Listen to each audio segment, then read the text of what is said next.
नचाइला बलिया बारे नेपाल के बेकार नहीं बलिया तोरा जैसे लड़की नचाइला बलिया।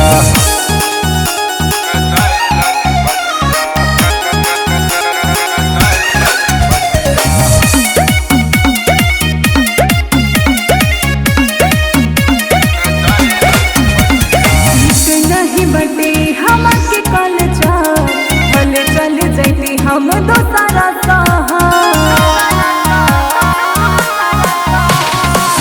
नहीं बटे हमारे कल चल चल जैती हम दोसारा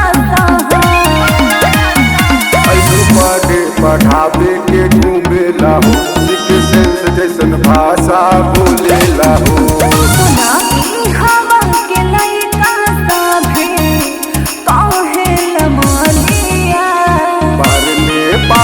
बेकार ने बलिया तोरा जैसे लड़की नचाइला बलिया बारे नेपाल के बेकार ने बलिया तोरा जैसा लड़की नचाइला बलिया।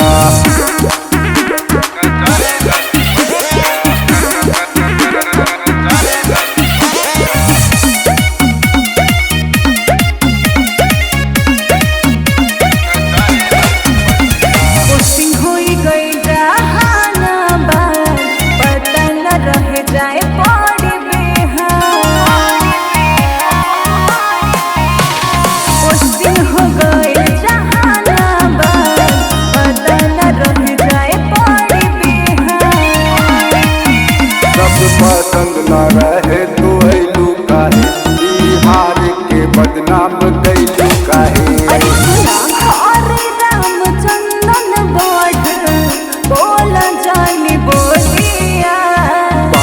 नेपाल के बेकार तूने बलिया तोरा जैसे लड़की नचाइला बलिया बारे नेपाल के बेकार तूने बलिया तोरा जैसे लड़की नचाइला बलिया।